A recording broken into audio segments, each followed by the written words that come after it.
So after this latest My Hero Academia episode, Deku is on a warpath as All For One decided to attempt to kill Best Girl after Best Girl just joins the cast fully, and seriously, I can't say I blame the boy. Just to see her explode into a fiery death, hopefully she pulls through because man, not only is the quirk amazing, there's so much potential with a hero turned villain and potentially turned hero again, seeing the world in a more black and white. No, we see it as gray as Deku is saying, and to see the look of fiery determination in our boy's eyes. We've never seen him this amazing, determined, and badass before, but this is incredible stuff.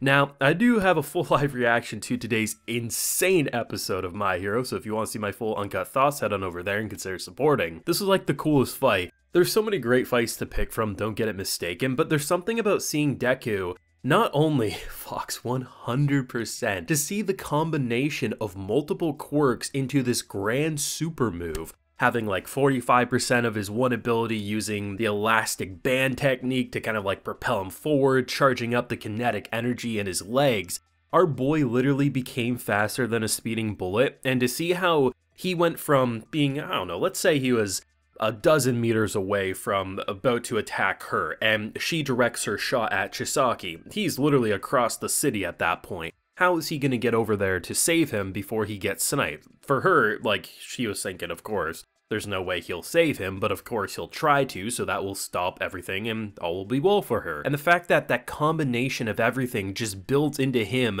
it's like this clean shot, you see him about to get sniped by the bullet, and then you just see his face like pulled because he's moving that fast. There is something about the production of this season of My Hero that is unlike anything, and I've said it a couple of times, but I really think when you look at the camera work that they did in the prior My Hero season with a lot more 3D camera work when they were kind of like bouncing around, and there's just a lot of really cool moments, and the way I explain it is it almost feels like you're a GoPro kind of attached to like maybe a foot away from the characters as you're spinning around doing these crazy maneuvers. And to see Deku just like, seriously, he'll be swinging around and just the speed, the momentum, it is so smooth. And I think honestly the best way to sum up this episode is it felt like a miniature movie, it really did. You get some great characterization for Lady. She honestly, just to see the blood on her hands, the scene where you have her basically like there's like 5-6 kids come running up, hey, can we shake your hand? And then she just looks and she just sees it covered in blood because of everything she's done. This girl has seen some things, she's done some things, and it's no wonder she hates Hero Society given just how the cover-up and everything went. When you're building into those final moments before the explosion, well, of course, if you take an ability from him,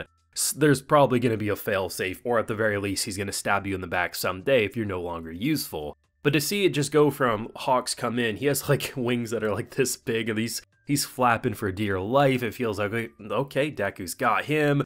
We got Endeavor. He obviously has Chisaki. All's well that ends well. And then just the explosion. And seriously, like, I think she pulls through. Like, that's just the hopeful side of me. But just to see that moment where, like, she gives up the information because for once, like, there wasn't lies. There wasn't anything other than what seemed to be true heroes before her. The fact that there's still that hope in their eyes. And the fact that someone like Deku, probably the most optimistic and like goody two-shoes righteous hero in the making in the early seasons, to see him just say that the world isn't black or white, it's gray, there's a complexity. He understands why people do turn villain, and that's why he has to try to save everyone he can. If you rewind it was either last episode or the episode before, he also said he understands some people do have to get killed in these jobs. But at the end of the day, a true hero should be someone who always tries to save first before pulling the trigger. And that's exactly even what Hawks did when it came to Twice, right? How many times? 3-4 times in the middle of that fight before he ultimately killed Twice. Twice was the most dangerous opponent to let loose, and he tried so hard to bring him back to the light, and unfortunately he had to put him out of his misery, right? And ultimately, that's like what makes this group so interesting, is that they're all flawed. They all have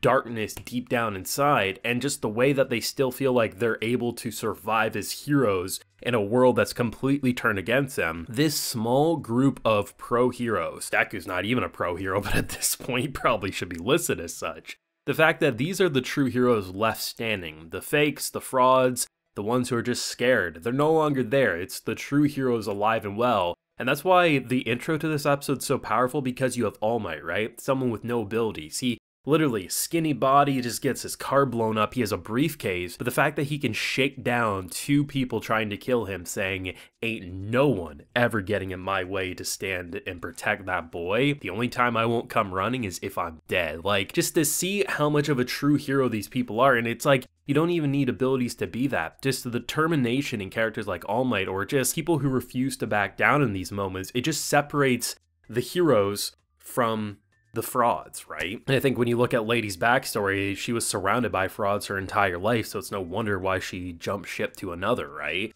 And I think the quality of this production, especially with this fight, it just felt so movie-like. It just felt like there was a good touch to it. You had that like 3D GoPro kind of aesthetic, but even the close-ups, like the kinetic energy being stored. I mean, at first it's kind of funny because he's just kind of like doing some squats. He's just trying to make his glutes look good. And then you realize what he's doing. And the fact that like this 100% move of a combination, because he literally is Batman who swings around like Spider-Man. He has all these different quirks like a utility belt, and the way he can now combine them to do these super moves. I mean, I never thought we would see Deku like this. I thought what we would build into is seeing Deku like All Might, but it's so much more compelling and rewarding to see him truly make this quirk into his own and to see how far he's come, and it helps that his suit is badass to make it even better. I mean, this is absolutely an arc made for me. I like these mini arcs. I like it when it feels like the world's gone to chaos, whether it's like Arkham Asylum's been breached and all the villains are out and Batman has to round them all up and it just feels like there's no law of order anymore. You just have these arcs that feel depressing, but there is that hope. There's that light at the end of the tunnel,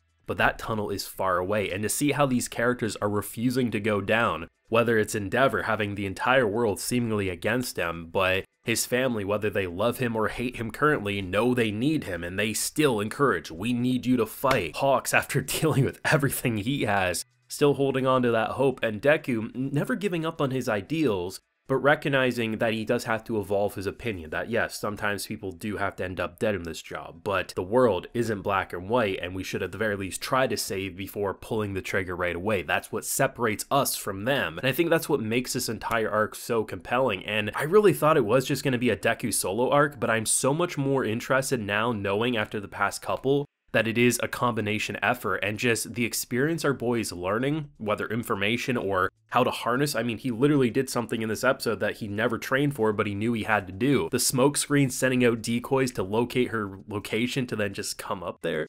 It is so cool, and I'm loving every minute of this. If my smiles and excitement isn't getting that through, I can say it with words. This be 10 out of 10. But hey, I'll pass the torch over to you. Whether you read that manga or if you're an anime original like myself, what did you think of this latest My Hero episode? Do let me know down below. Be sure to leave a like if you enjoyed, subscribe if you're new around here, ring that bell so you can of course get notified when I upload on the channel, and also as I mentioned, I do have that full live reaction available on my Patreon. And hey, while you're there, you can also get yourself a video shoutout. So today we have Travis Bogon, Ivy Ortega, Trap Senpai, James V97, Little Big Trouble, Ree Kurslev, and Lou. So hey, I appreciate the support everyone. Please take care and have a good one.